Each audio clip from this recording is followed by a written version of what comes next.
రంగనాథ్ గారిని ఒక హీరో లెక్క చూస్తున్నారు.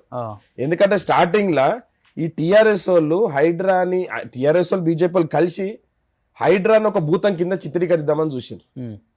కానీ హైడ్రా అనేది ఒక భూతం కాదు, అద్భుతం అని నిన్న ప్రూవ్ అయింది. ప్రూవ్ అయిందా లేదా? మీరు కూడా ఒప్పుకుంటారా లేదా? సార్ మనకు రాజకీయాలకు కానీ అతీతంగా కానీ యాజ్ కామన్ సివిలియన్ కింద మీరు చెప్పండి, మీరు ఒకసారి రేపు బతుకమ్మ కుంటకు రండి. ఇప్పుడు వరకు ఎంత ల్యాండ్ సేకరించారు సిటీలో హైడ్రా పేరుతో? సార్ హైడ్రా పేరు మీద ఏదున్నా గవర్నమెంట్ ల్యాండ్ గవర్నమెంట్ వచ్చేస్తుంది సార్. ప్రైవేట్ వాళ్ళు కబ్జా పెట్టిన భూములు అన్ని తీసేసి ఇప్పుడు నిన్న సూరారంలో ఉన్నది కొంచెం పెద్ద పెద్ద వదిలేస్తుంది. వదిలేసింది సార్. ఫస్ట్ కొట్టినప్పుడు మీరు హైడ్రా మీద వర్మ గారి పేరు వచ్చింది మొన్న. సార్ మీకు ఒకటి చెప్తా, ఎవ్వరిని వదిలేదు సార్. ఫస్ట్ కొట్టినప్పుడు మన పలం రాజు గారిది బిల్డింగ్ కొట్టినప్పుడు అప్పుడు ఏం మాట్లాడింది సార్? కాంగ్రెస్ లో సీనియర్ నాయకుడు కదా.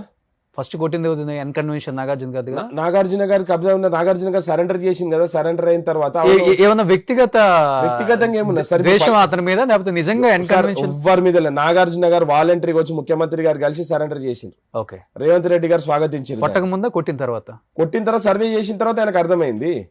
రెండో ఇన్ని సంవత్సరాలు ఎన్కన్వెన్షన్ ఒకసారి ఇంత సక్సెస్ఫుల్ గా రన్ చేసిన నాగార్జున తెలియదా? అధికారులు ఎప్పుడు కూడా ఆయనకి ఇన్ఫార్మ్ చేయటం గానీ, లేకపోతే ఇది కబ్జాలో ఉంది, ఇల్లీగల్ గా నడుపుతున్నాను అనేది తెలియదు ఆయనకి? ఇల్లీగల్ గా నడిపింది ఏం లేదు సార్.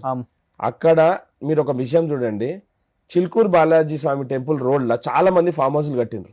అంత పెద్ద పెద్ద వాళ్ళే. ఫస్ట్ అవే కొట్టిండా లేదా ముఖ్యమంత్రి గారు? ఓకే, మీరు చూడండి పలంరాజు గారిది వాళ్ళది అక్కడనే ఉండే. మన కావేరీ సీడ్స్ భాస్కర్ రావు గారిది ఉండే. అట్లాంటి చాలా మంది చెరువుల మొత్తం అన్ని క్లీన్ చేసిన. సరే నేను ఒక మాట చెప్తా, ఆ చెరువులు కూడా కొడితే రేవంత్ రెడ్డి గారికి వచ్చే లాభం ఏంటి చెప్పండి మీరు? అంటే మన చెరువులను మనం కాపాడుకోవడం తప్ప అని మీరు చెప్పండి. దాంట్లో ఇప్పుడు మన చెరువులలో పోయి కబ్జా చేసుకోవచ్చా సార్? అంటే మనకు లేక్ ఫ్రంట్ అని, లేక్ వ్యూ అని చెప్పేసి మనం పోయి మొత్తం చెరువులలో కట్టుకొని, సరే అక్కడ డ్రైనేజ్ సిస్టమ్ ఉండదు, గండిపేట నీళ్ళు మనం తాగుతాం, దాంట్లో వ్యర్థాలన్నీ దాంట్లోకి ఏడుస్తున్నారు కదా. అది మంచిదేనా? వాళ్ళకి డ్రైనేజ్ సిస్టమ్ లేదు. ఎందుకని అంటే అది వాళ్ళు కట్టింది FTL లా లేకపోతే బఫర్ జోన్ లా. సార్ బఫర్ జోన్ లో FTL అని చెప్పి మనం ఏర్పాటు చేసుకున్నాం సార్. అదే బఫర్ జోన్ లో FTL లో మనం ఇప్పుడు ఇల్లు కట్టుకుంటే అది ఒక ముఖ్యమంత్రి స్థాయి మనిషి దాన్ని కాపాడన్నా లేకపోతే వదిలేయన్నా. కానీ నాగార్జున గారు ఈ విషయంలో చాలా బాధపడ్డారు, రిక్వెస్ట్ చేశారు.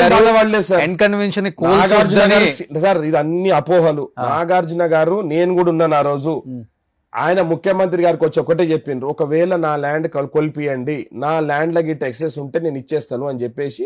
తర్వాత ఎప్పుడైతే పెట్టి ఎన్ని సంవత్సరాలు అయిందండి? అవును సార్, ఇప్పుడు ఎన్ని సంవత్సరాలు అయింది సార్? ఇప్పుడు రేవంత్ గారి కూతురు పెళ్లి కూడా అక్కడే కదా. జరగలేదని అంటలేను, చాలా ఫంక్షన్స్ జరిగినాయి, చాలా మంది నాయకుల ఫంక్షన్ జరిగింటే, చాలా మంది సెలబ్రిటీల ఫంక్షన్ జరిగింటే.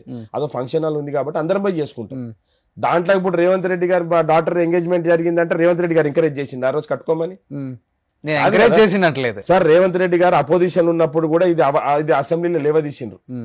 ఏది నాగార్జున గారు దాని మీద. ఆ రోజు సబ్జుడీస్ ఉండే కోర్టులో ఉండే, ఆయన కోర్టులో కేసు నడుస్తుండే. తర్వాత కోర్టులో మనకి ఎప్పుడైతే స్టే వెకెట్ అయిందో హైడ్రా దాని పని అది చేసింది. నాగార్జున గారు ముఖ్యమంత్రి గారు ఇంటికి వచ్చిండ్రు కదా, మరి అపోవాళ్ళు ఉంటే ఎందుకు వసిపోతారు? 2 సార్లు వచ్చి కలిసిపోయింది కదా ముఖ్యమంత్రి గారిని. ముఖ్యమంత్రి గారు వదిలేసిండ్రా? మరి మీరు ఇల్లీగల్ యాక్టివిటీస్ చేసుకోమని వదిలేసిండ్రా? ఆయన అడగలేదు, ఈయన ఇయ్యలేదు. సార్ ఇక్కడ ఎవ్వరు కూడా తావులేదు.